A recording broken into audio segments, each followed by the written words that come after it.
Bismillah. Assalamualaikum warahmatullahi wabarakatuh. Innal hamdalillahi nahmaduhu wa nasta'inuhu wa nastaghfiruh wa na'udzu billahi min shururi anfusina wa sayyiati a'malina. Man yahdihillahu fala mudhillalah wa man yudlilhu fala hadiyalah. Asyhadu an la ilaha illallah wahdahu la syarikalah wa asyhadu anna Muhammadan 'abduhu wa rasuluhu la nabiyya ba'dah. Allahumma shalli ala Muhammadin wa ala alihi wa ashabihi ajma'in wa man tabi'ahum bi ihsanin ila yaumiddin. Amma ba'd. فإن خير الحديث كتاب الله وخير الهدي هدي محمد صلى الله عليه وآله وسلم وشر الأمور محدثاتها فإن كل محدثة بدعة وإن كل بدعة ضلالة وإن كل ضلالة في النار. Khalil kiram azani Allah wa iyyakum. Bagaimana kabar antum semua? Semoga selalu dalam kebaikan. Amin. Kali ini kajian anak masih melanjutkan tentang seri Ada Apa Dengan Wahabi. Yang kali ini akan mengangkat satu tema, tuduhan besar yang paling sering kita dapatkan apalagi di medsos dengan fitnah-fitnah murahan dari mereka yang memusuhi dakwah tauhid, yang mereka sering menganggap dan menuduh tanpa dalil sama sekali, tanpa bukti sama sekali bahwa Syekh Muhammad bin Abdul Wahhab rahimahullah, atau yang mereka istilahkan sebagai pendiri sekte Wahabi, termasuk orang yang bermudah-mudahan mengkafirkan orang yang tidak sejalan dengan pendapatnya. Ini dapat kita temukan di berbagai media sosial. Semua rata-rata tuduhan ini dialamatkan kepada Syekh Muhammad bin Abdul Wahhab rahimahullah atau yang sependapat dengan beliau. Sangat lari sekali tuduhan yang sebenarnya tak lain merupakan fitnah busuk yang sama sekali tidak ditopang oleh bukti-bukti yang otentik. Sebagai penjelas masalah ini, benarkah Syekh Muhammad bin Abdul Wahhab rahimahullah, orang yang bermudah-mudah mengkafirkan orang yang tidak mengikuti pemahaman beliau, atau orang yang tidak satu manhaj dengan beliau, satu kelompok dengan beliau, langsung beliau kafirkan? Maka mari kita lihat bukti-bukti otentik apa yang beliau sampaikan terkait masalah pengkafiran. Ikhwan azani Allah wa iyyakum. Saat beliau berbicara tentang Khawarij, ana sampaikan dulu sedikit tentang Khawarij. Kita tahu Khawarij satu sekte yang bermudah-mudahan mengkafirkan setiap muslim yang melakukan dosa besar. Jadi bagi kalangan Khawarij, kalau ada seorang Islam lalu melakukan dosa besar satu saja, misal dia minum khamr, walaupun orang ini masih sholat, walaupun orang ini masih zakat, bagi kelompok Khawarij, kalau dia jatuh pada dosa besar, dinyatakan langsung kafir. Ini pendapat Khawarij. Dan Syekh Muhammad bin Abdul Wahhab rahimahullah, orang yang paling keras menentang paham Khawarij ini. Makanya beliau lalu sampai membuat satu pernyataan, yang pernyataan beliau ini dimuat dalam Ar-Rasail As-Syakhsiyah halaman 233. Beliau berkata, Annal Khawarij yukaffiruna man zan. Sesungguhnya sekte Khawarij ini mereka mengkafirkan orang-orang Islam hanya karena orang Islam ini, misal di sini beliau sebutkan kasusnya berzina, auman atau orang-orang yang mencuri syarik, mencuri, au safaqadam atau langsung dikafirkan orang-orang kaum muslimin yang misalkan dia melakukan tindakan pembunuhan, bal kullu kabirah, bahkan menurut sekte Khawarij setiap kaum muslimin yang melakukan dosa-dosa besar, jika itu dilakukan oleh seorang Islam, menjadi kafirlah dia. Itu pahamnya sekte Khawarij, kata Syekh Muhammad bin Abdul Wahhab rahimahullah. Lalu bagaimana posisi beliau atas pemahaman Khawarij ini? Beliau langsung mengatakan dalam rangka menyanggah, awas, bukan menyepakati. Wa amma ahlus sunnah, adapun ahlus sunnah, yaitu satu madhab yang beliau pun berdiri di atas madhab ini. Seperti sudah saya sampaikan perkataan beliau bahwa beliau berdiri di atas madhab ahlus sunnah wal jamaah. Adapun madhabnya ahli sunnah, fa madhabuhum, maka madhab mereka dalam masalah ini annal muslim la yukaffir seorang Islam tidak bisa dikafirkan secara serta-merta hanya karena melakukan dosa besar. Tidak bisa. La yukafir. Nggak bisa dikafirkan langsung. Kita ngelihat si fulan lagi mabuk, kamu murtad, kamu kafir, zindik. Nggak boleh. Atau ada pencuri, dia muslim, ya kamu kafir karena mencuri. Tidak boleh. La yukafir katanya. Tidak bisa dihukumkan kafir secara serta-merta illa bisyirki, kecuali kalau perbuatan yang dia lakukan itu syirkul akbar. Kalau syirkul akbar nggak perlu dibahas, madhab manapun tahu bahwa syirkul akbar jika orang minta-minta kepada orang yang telah mati, ya, kemudian dia minta pada perkara yang juga tak mungkin dilakukan oleh orang yang telah mati. Wahai Syekh Fulan, selamatkan diriku, tambahkan rezekiku. Semua ulama dari madhab apapun sepakat mengkafirkan ini. Maka illa bisyirki, kecuali kalau itu syirkil akbar. Wa nahnu ma kafarna at-tawaghit wa atba'uhum illa bisyirki. Dan saya sekali lagi tidak serta-merta mengkafirkan, gampang mengkafirkan ini tauhid dan sebagainya dengan gampang menjatuhkan kafir murtad, tidak, illa bisyirki, kecuali kalau yang dilakukan adalah syirkul akbar. Dengan pernyataan ini, bagaimana orang lalu masih tega mengatakan Syekh Muhammad bin Abdul Wahhab rahimahullah bermudah-mudah mengkafirkan? Bahkan agar persoalan ini lebih jelas, kita tahu fokus dakwahnya Syekh Muhammad bin Abdul Wahhab rahimahullah itu penegakan tauhid dan pemberantasan syirik. Semua orang tahu. Dan beliau orang yang paling bersemangat memperingatkan orang dari bahaya syirik, terutama minta-minta di kuburan. Orang-orang yang dianggap soleh, beliau orang yang paling sering memperingatkan bahayanya syirik perkara ini. Tapi ikhwan, ini yang jarang diekspos. Tahukah kita apa pendapat Syekh Muhammad bin Abdul Wahhab rahimahullah kalau ada seorang muslim yang masih melakukan perbuatan seperti itu? Si fulan datang ke kuburan orang yang dianggap soleh lalu minta-minta di situ. Apakah langsung boleh kamu kafir, murtad, keluar dari Islam? Apakah beliau berpendapat seperti itu? Padahal ini jelas tindakannya syirkul akbar. Maka beliau berkata, wa idza kunna la nukaffiru man abada sonam alladhi ala Abdul Qadir.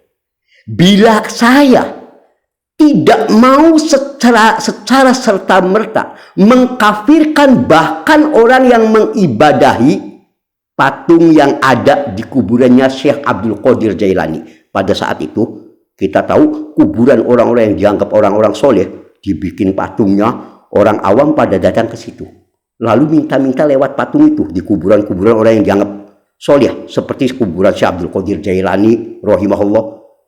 Padahal ini memang jelas tindakan minta-minta ke kuburan tadi, jelas syirkul akbar. Tapi walaupun begitu tadi, wa idza kunna la nukaffir man abada sonam alladhi ala Abdul Qadir, dan jika saya tak mau secara serta-merta langsung menyatakan kafirlah kamu buat orang yang bahkan mengibadahi di kuburannya Syekh Abdul Qadir Jailani rahimahullah, wasonam alladhi ala qabri Ahmad al-Badawi, demikian pula orang yang mengibadahi di kuburan salah satu ulama yang sangat diagungkan umat Islam, salah satunya adalah yang disebut Ahmad al-Badawi yang telah ketika wafat kuburannya seperti banyak kita lihat juga di kita di Indonesia wabil khusus, diagungkan, orang awam pada ziarah ke situ minta-minta. Itu kami tidak berani langsung kafirkan walaupun itu jelas tindakannya kesyirikan. Wa amsalihima, demikian pula pada kuburan-kuburan lainnya selain kuburan Syekh Abdul Qadir Jailani, ya juga kuburan Ahmad al-Badawi juga banyak, karena ribuan kuburan-kuburan yang dikeramatkan, dianggap diagungkan, berlebihan, dipuja, yang melakukannya kalangan kaum muslimin. Jika yang melakukan ini li ajli jahlihim, coba antum catat, jika yang melakukan perbuatan ini dikarenakan jahil orang ini, masih awam, apalagi yang baru masuk Islam, dia awam sama sekali, wa adami mayunabbihuhum, dan belum ada yang memberi nasihat ke orang ini. Belum ada. Hei fulan, ingat bahwa meminta-minta pada kuburan, ya, kepada kuburan siapapun, meminta kepada selain Allah, di kuburan makam orang siapapun, syekh fulan dan fulan, itu syirik. Tidak boleh. Nih dalilnya, ayat Qur'annya, nih hadisnya, nih pernyataan ulamanya. Jika belum ada yang menasehati orang ini, kata Syekh Muhammad bin Abdul Wahhab rahimahullah, kunna la nukafir, kami bahkan tak mau mengkafirkan langsung, walaupun perbuatannya itu sampai pun pada tahap itu. Jangan buru-buru, maksudnya kalau mana bebasnya. Setelah itu beliau makanya mengatakan, fa kaifa nukaffir man lam yusyrik billah idza lam yuhajir ilaina aw lam yukaffir wa yuqatil. Lalu bagaimana ada orang yang tega menuduh aku bahwa aku mengkafirkan orang yang sekedar tidak ikut hijrah bersama kelompokku? Bagaimana ini bisa dibenarkan? Nanya begitu. Setelah itu bagaimana orang masih menuduh aku mengkafirkan orang yang tadi lam yuhajir ilaina, tidak mau hijrah ikut rombonganku, golonganku, atau kalau tidak bersama-sama aku ikut mengkafirkan atau memerangi orang yang tidak sejalan denganku. Kalau Anda nggak mau ikut mengkafirkan, kamu pun kafir misalnya. Kalau nggak sebenarnya, bagaimana Anda menuduh saya punya pendapat gini? Bahkan beliau tutup dengan ucapan subhanak, maha suci engkau ya Allah, hadza buhtanun azim, sungguh ini adalah fitnah, dusta yang sangat besar yang dialamatkan kepadaku. Karena aku tidak pernah termasuk orang yang bermudah-mudahkan mengkafirkan, bahkan sekalipun terhadap orang yang melakukan syirkul akbar untuk pribadinya, person tertentu, tetap jangan langsung dulu, sebab bisa jadi orang ini sangat awam, belum pernah mendengar nasihat-nasihat yang sampai kepadanya, dikarenakan awamnya dia, apalagi yang baru masuk Islam, dia mungkin belum paham tentang apa-apa syarat la ilaha illallah. Tidak boleh langsung dikafirkan begitu, walaupun perbuatannya jelas secara umum perbuatannya syirik.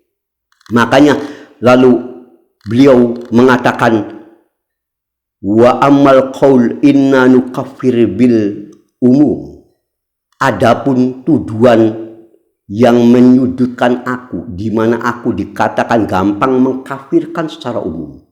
Ya, setiap yang gak sependapat aku, yang tidak sama dengan itu, kafir.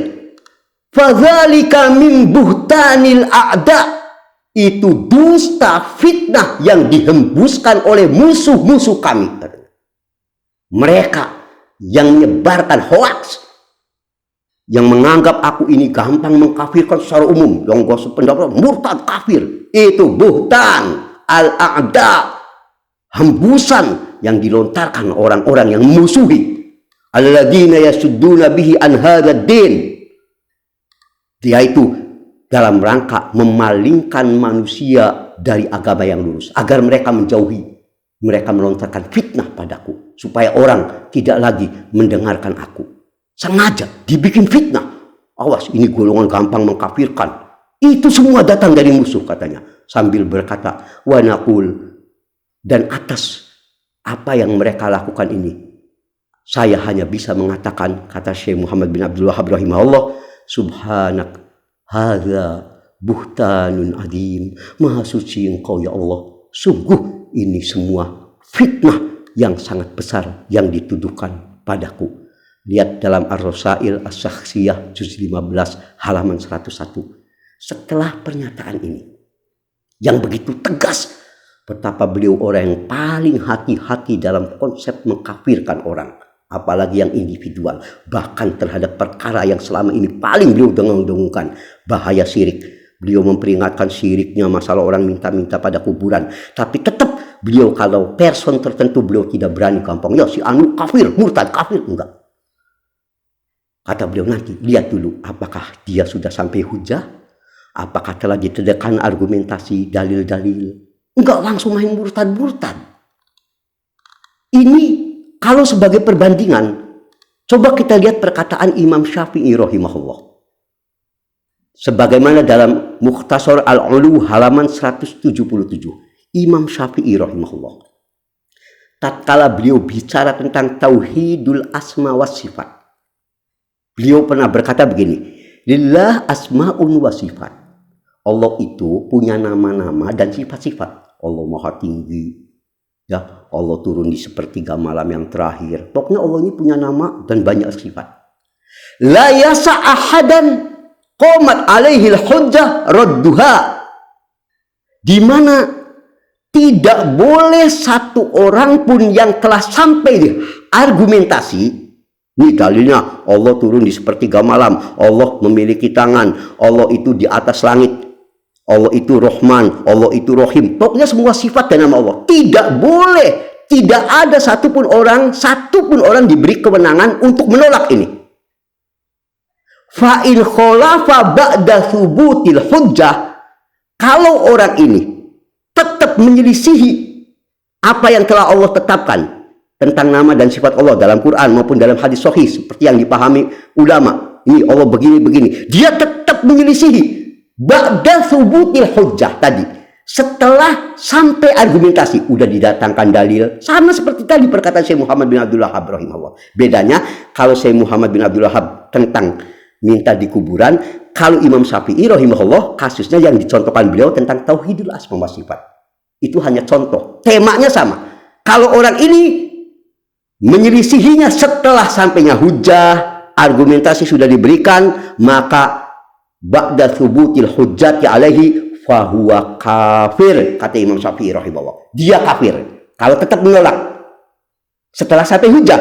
Fa amma qabla thubutil hujjah alaihi, tapi kalau dalil argumentasi belum sampai kepada orang tadi yang mengingkari tauhidul asma wa sifat, dia masih terkena subhat, belum jelas padanya, fa ma'dzurun bil jahal, masih kita kasih udzur karena kejahilan, kata Imam Syafi'i rahimahullah. Bukankah ini sama persis dengan ucapan Syekh Muhammad bin Abdul Wahhab rahimahullah? Hanya sedikit beda kasus. Imam Syafi'i rahimahullah dalam kasus ini mengangkat tema tauhidul asma wa sifat, sementara Syekh Muhammad bin Abdul Wahhab rahimahullah mengangkat contohnya dalam kasus meminta di kuburan. Yang dua-dua perkara ini sama buruknya, tetapi sama. Syekh Muhammad bin Abdul Wahhab rahimahullah seperti kata Imam Syafi'i rahimahullah, sama. Jangan langsung dikafirkan kalau personalnya, individualnya. Kalau belum sampai hujjah, belum ditegakkan, belum disampaikan dalil ini, akhi saudaraku, tidak boleh Anda begini, jangan langsung kamu murtad, kafir, zindik, nggak boleh. Ini sama. Lalu mengapa tuduhan yang gampang mengkafirkan hanya ditujukan kepada Syekh Muhammad bin Abdul Wahhab rahimahullah saja, sementara Imam Syafi'i rahimahullah sama menyatakan hampir senafas dengan Syekh Muhammad bin Abdul Wahhab rahimahullah? Anda tidak berani mengatakan Imam Syafi'i rahimahullah bermudah-mudah mengkafirkan. Kalau bukan karena kebusukan dan tidak objektifnya Anda, pura-pura tidak mengerti apa yang diucapkan, maka Ana menantang, barang siapa yang mengatakan Syekh Muhammad bin Abdul Wahhab rahimahullah termasuk orang yang bermudah-mudah mengkafirkan, bahkan yang tidak ikut pemikiran ijtihad beliau, murtad kafir, bawakan sepotong saja ucapan beliau di kitab mana itu. Kalau tidak, ketahuilah Anda yang menuduh tidak lain sebenarnya dajjal pendusta yang dengki hatinya, rusak akidahnya. Na'udzubillah min dzalik. Semoga Allah memaafkan kita semua, menuntun kita kepada jalan yang benar, dan jangan sekali-kali kita kehilangan objektivitas saat kita tidak cocok dengan pendapat siapapun. Jangan melakukan fitnah. Tetap bersifat objektif, lakukan tindakan yang jujur.